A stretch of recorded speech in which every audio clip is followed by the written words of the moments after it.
In a luxury mall where wealth and status collide, a seemingly ordinary day takes a shocking turn.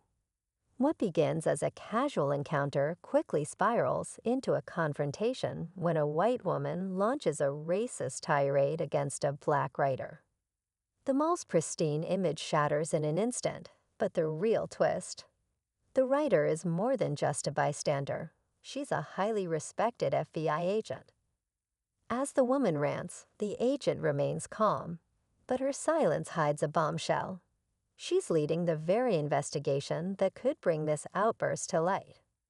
What happens next is a story of remorse, power, and unexpected justice, one that will leave you questioning everything. Stay tuned for the shocking conclusion.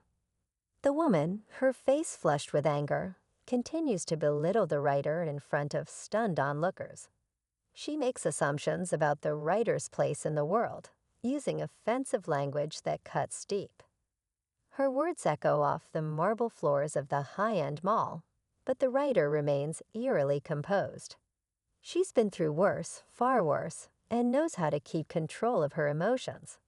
However, inside, she's seething, not just at the racist attack, but at the hypocrisy of it all.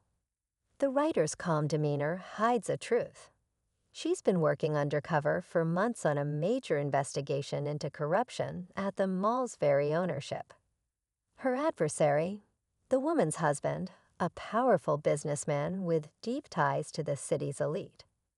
As the woman's words grow harsher, the writer takes a deep breath, her mind racing. She knows she has to stay calm, but every fiber of her being screams for justice. The woman's rage seems to have no end, fueled by assumptions about the writer's career, her life, her very worth. But behind her aggressive tirade lies something more dangerous: ignorance. The writer has seen this kind of behavior before, in meetings in boardrooms, and now here in this polished, affluent space. She can't help but wonder how much of this venom is rooted in fear. Fear of losing control, of losing privilege. But the writer isn't just anyone. She's here on a mission, and every insult she endures feeds the fire of her determination. The woman, oblivious to the storm she's about to unleash, keeps pushing, leaning in closer as if daring the writer to react. And then, just as the tension is about to break, the writer's phone buzzes. A discreet alert, a reminder of the bigger picture. Her investigation is at a crucial point. The woman's husband has been laundering money through a shell company that uses this very mall for laundering operations. It's not just about one racist encounter anymore. It's about exposing a system of corruption that's been hidden in plain sight for years. From across the mall, a security guard watches the scene unfold, his eyes shifting between the writer and the woman. He's aware of the writer's presence, but he's also heard whispers about her involvement in the investigation. The guard's loyalty is split. On one hand, he's just trying to do his job, but on the other, he's caught between his allegiance to the mall's powerful investors and his own growing doubts about the system he's served for so long. The woman finally pauses, her chest heaving from the effort of spewing hate, and the writer sees her opening. But does she take it? Does she expose everything right here in front of this crowd? The stakes couldn't be higher. The writer stands frozen, every muscle tense, her mind a whirlwind of conflicting thoughts. The woman's tirade has finally quieted, but the silence that follows feels deafening. Around them, the crowd is still, eyes darting between the two women, sensing the brewing storm.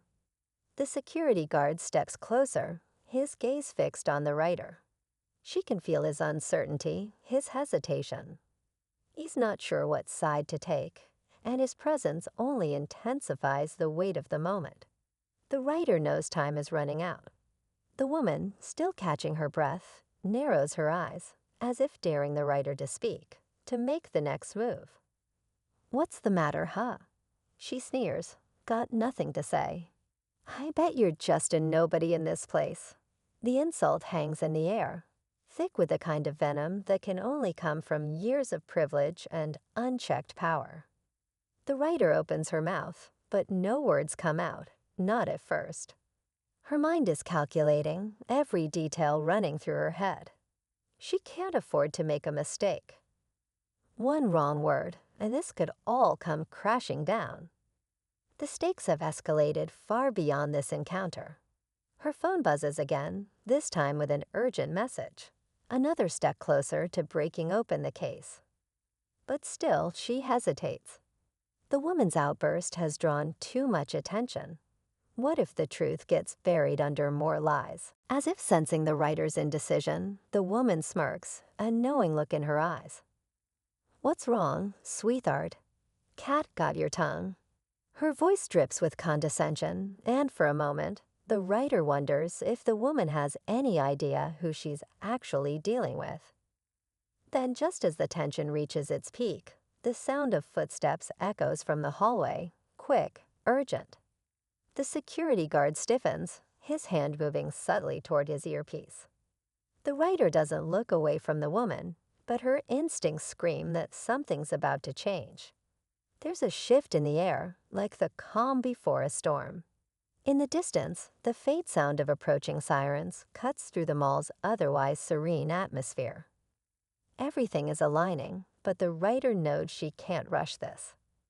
One wrong move, and all of her hard work could unravel. But she can't stay silent forever. The clock is ticking. The footsteps grow louder, closer now, and the writer's pulse quickens.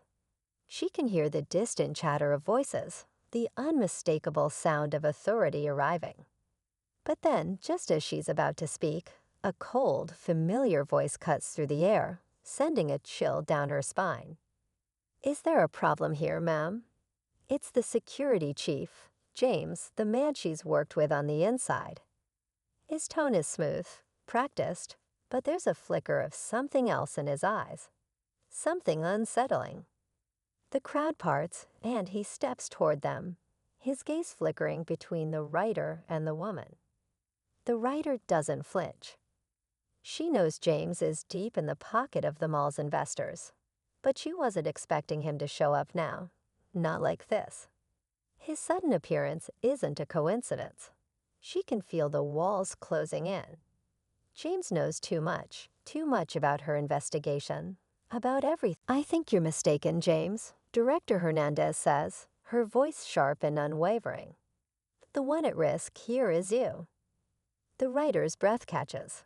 She doesn't know how.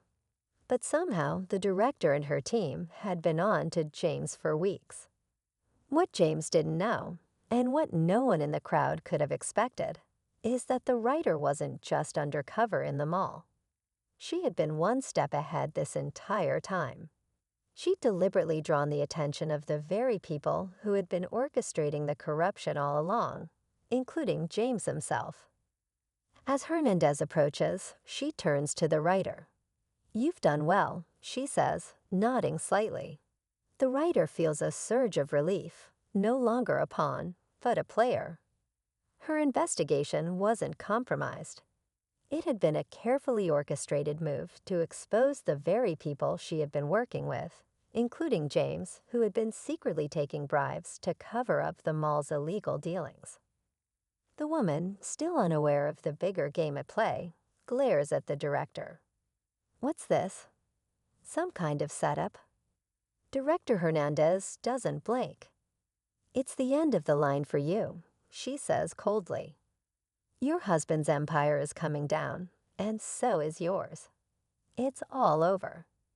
James takes a step back, his face going white as the agents move in to arrest him. The writer can hardly believe it. James, the man she once trusted, now shackled by the very system he thought he controlled. But just as the tension begins to ease, something even more unexpected happens. The writer's phone buzzes once more. It's a single message, but one that changes everything. Asterisk, get out of the mall. Now asterisk. The writer freezes, her heart skipping a beat. It's a warning. But from who? Before she can process, the ground beneath them shakes, An explosion rocks them all, sending a wave of panic through the crowd. People scream and scramble